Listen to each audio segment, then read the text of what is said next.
What's going on, it's the RapNerd, and I've been wanting to do this. So today we're ranking Zack Snyder's films. So without further ado, let's just pop it off. At number 10 is Legends of the Guardians, the Owls at Galul. And this movie is just one that I just don't care much about. It's just, there's nothing that interests me about this film. I watched it one time and have had no angst to go back and watch it again. So no knock to this movie at all, but it just doesn't hold my interest enough to rank it any higher than this. And let me say from this point on, I love all of these movies, so this is no knock to any of the films that you may like or hold a certain way. Love them all. So, at number 9 is Army of the Dead. Now, I have a lot of fun with this movie. I think it's a lot of fun. I think it's dope. I think it's shot beautifully. All these different things, right? But the only thing about this film is I feel like this is a movie that Zack didn't have much to say. In all of his films, especially the live action ones, there's some type of theme and message to be conveyed through what's going on. But here, I don't really, receive a message like that from any thing from this film, really, that I guess is of human substance that can be taken outside of the film. But it's a very fun movie, and I feel like this is more so Zack being creatively experimental. And as you can tell by the way the movie shot, that was what his big thing was. So, number 9 is Army of the Dead. Number 8 is Sucker Punch. I love this film. I think it's underrated. A lot of people be killing it, but I can't help it. I love it. I think this movie is very dense, and there are a lot of themes and messages that can be taken from this film. I'm interested to see what his director's cut is, because he was vocal about this is the first movie where he ran into a studio kind of butchering and botching the film that he created, and he's working on getting that director's cut. So we'll revisit it once we do get that, because I'm pretty sure he's gonna get it eventually. But yeah, there's mad things about this film, and really the reason why it's so low is because those themes aren't honed in on, and I can't really pick what the movie is saying specifically, but there's definitely a theme here. Like, I think one of the big themes is the power of a woman's femininity once they embrace it, and that's the whole thing about why Baby Doll dancing puts her in these places of like action, because that's the comparative strength that she has, because whenever they're in these worlds, all of the girls are super duper strong. So I think that that's the kind of the messaging of why it's depicted that way. And also, outside of the message, you have what actually is going on. And one theory that I saw somewhere is that this whole world in the actual brothel, if you will, is all in her head. And that's kind of how she's coping with what's going on. Same thing with the dancing. I feel like there's a coping mechanism where it's like an out-of-body experience when you go through trauma, and I feel like that also has to do with why she gets transported to this place when she's dancing, because it's not what she really wants to do, but this is also what she's doing while she's getting a lobotomy. And every time one of the girls dies, it's the lobotomy, being stuck, and she's losing a bit of her personality. And that for me is why at the end, Oscar Isaac's character was like, "Come back to me," because she was able to reserve herself for herself and get rid of everything, and now she's just a shell of a person, and she did that purposely. So I can talk a lot about Sucker Punch, but there's a lot of themes here, and I feel like the choreography is slapping. This action pack from start to finish, and imagery is insane. So Sucker Punch at number 8. At number 7 is Rebel Moon Part 1. Love this film. I love the sci-fi big epic scale of it, and it's a different lane for Zack, and I just love that he went this route, because everything is in here that you would expect from a space action film: guns firing, lasers shooting, fighting, but it's just in his style, and it's just gorgeously done. And the only reason it's this low is because this is just going off the PG-13 cut. The R-rated cut may move up some. I love what I saw here, and it's kind of like with Zack, when it comes to director's cuts, you already know he throws more into that director's cut than this one. So I'm interested to see where this falls, and who knows what his director's cut could change. But overall, I love it. This is my type of space movie, and I finally have a movie that's for me. Blade Runner 2049, that's like my type of stuff. Then I got Dune, that's my type of stuff. And here we are with another Rebel Moon, that's my type of sci-fi. So I now have 3 films to really rub that itch that I've always wanted from these type of movies, because I'm not really a Star Wars guy, not a Star Trek guy. None of it just really does much for me, but this right here, Rebel Moon, love it. At number 6 is 300. This is one of Zack's masterpieces. In a ranking of like best, this would definitely be higher, because I feel like this is one of his undisputed masterpieces that nobody can say anything about. Like, this is a bulletproof movie. You can't knock it. There's no critique available. I think it's a perfect film, and a lot of people would agree. For me, it's number 6. It's not the one that I watch a lot, but boy, do I watch it to get inspiration. Cinematography is just gorgeous. Love the color palette. The performances all work. The action is bloody. It's gory. It's gritty.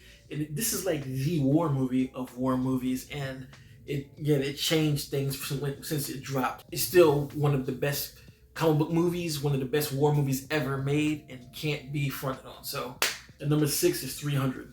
At number 5 is Zack Snyder's Justice League, and this I love this film. 4 hours of just DC goodness. It feels like a DC encyclopedia book just opened up. Beautiful action. Love the aspect ratio. Love the performances. All of the actors brought it. Love the color grading. It's epic. It's an odyssey. It's everything that for me personally, that I could ever want from a comic book movie. And if they never make comic book movies again, I'm okay because I have this movie. If they never make a Justice League movie again, I'm okay because I have this ultimate cut of Justice League. Darkseid, Steppenwolf, the Nightmare World, Joker's in it.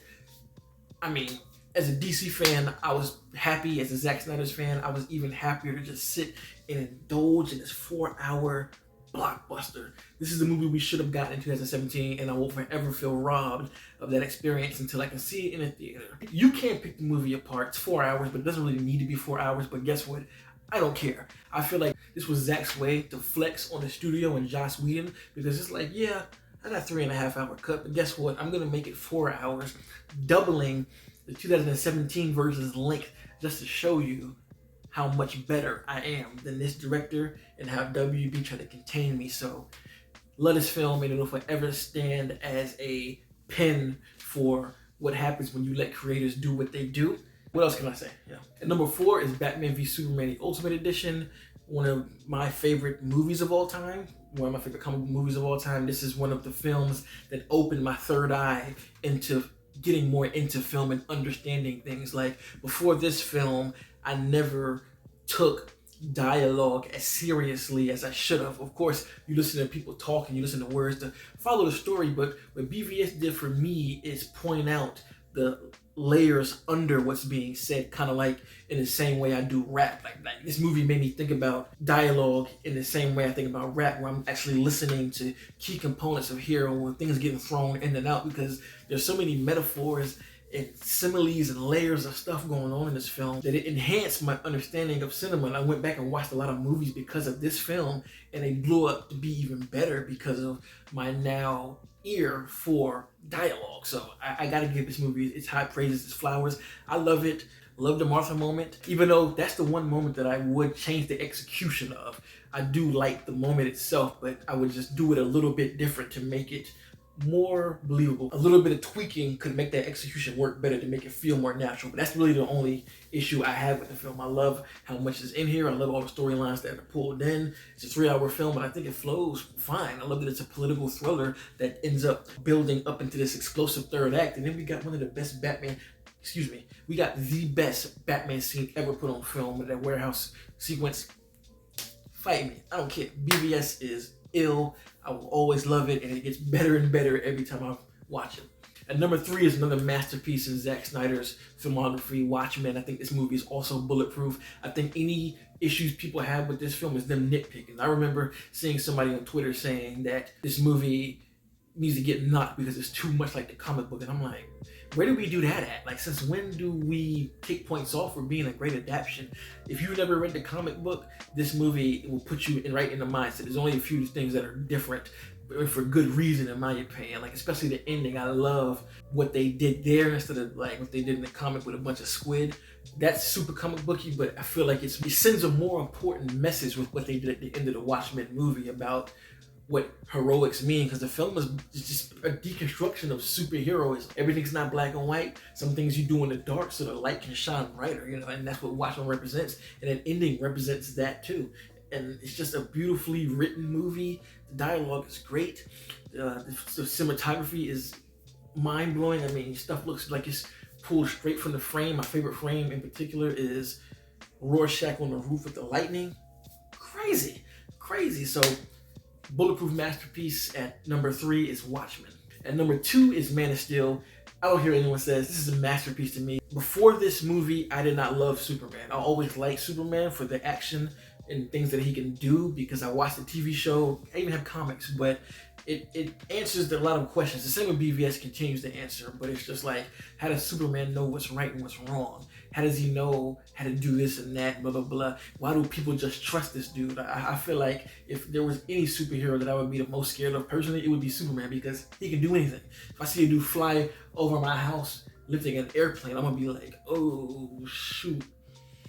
If he got mad at us, he could wipe us all out. Literally, and it sounds cliche, I'm not quoting the movie, but it's something that I've always thought about. And Man of Steel presents that concept in so many different ways. And this is like the first movie to hit me emotionally for a scene that's not sad. First Flight is the scene I'm talking about. I remember watching that scene in theaters and I was just kind of like, and I shed a tear because of how epic and proud that scene made me. It made me feel like, damn, I can do anything too. And that's what Superman is about, that hope that like, even through hard times you can push through. And I've never felt so much hope from a film at all. Like this changed my life. And let me also mention that Henry Cavill being Superman was the perfect pick. For me, there's gonna be no better Superman than him. He looks like him, he talks like him, he's built like him. Hell, I think Henry Cavill may be able to actually fly and be real.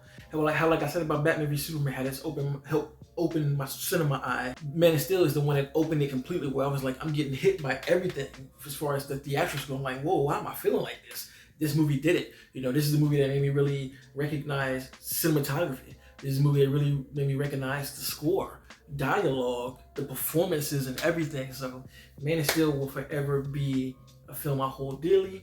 And at number 2, that's where this movie lies. Now, at number 1 is Dawn of the Dead. To me, this is equal parts favorite and best. This is another bulletproof movie that nobody can say anything about. Brilliantly written, excellently shot. It's the perfect zombie movie in my opinion. You have enough thrills where things actually feel scary, but you also have this levity where the humor is pretty goddamn funny.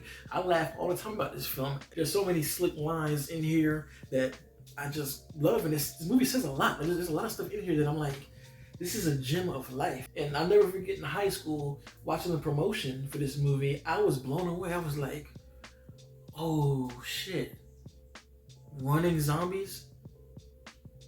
That's terrifying. Granted, 28 Days Later did it first, but 28 Days Later is more of like an infection.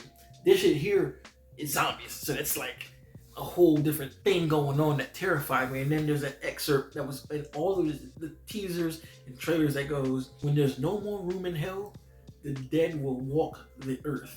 And that terrifies me. To this day still, when I hear it, it just makes me fall back in my seat and go like, oh. And I love this movie before I knew who Zack Snyder was. I remember just everything about the trailer and teaser. I was like sucked in, but at the time I was too young to go to see an R-rated movie, so I didn't get to see it until it hit home video. But when it hit home video, that was one of like the first movies that I had to run out and buy because I wanted to see how it went. Just that whole premise of this was crazy to me. So Dawn of the Dead will forever be my favorite zombie movie. Everything about it is perfect and it's bulletproof in my opinion. So that's a number 1. So that's my ranking of all of Zack Snyder's movies. Let me know in the comments, how would you rank them? And be respectful, please. For whatever reason, when it comes to Zack Snyder, it just makes the crazies come out on both ends. You have some people who look at him as a messiah and a god that can do no wrong, but then you have the other end of it that are like super anti and just bitter and hateful. I still like to say, have a discussion and be kind and listen to each other's conversation. Let us kind of content, make sure to like and subscribe. And if you already are subscribed, thank you. Until next time, peace. RapNerd Productions, no capping, that's word to mommy.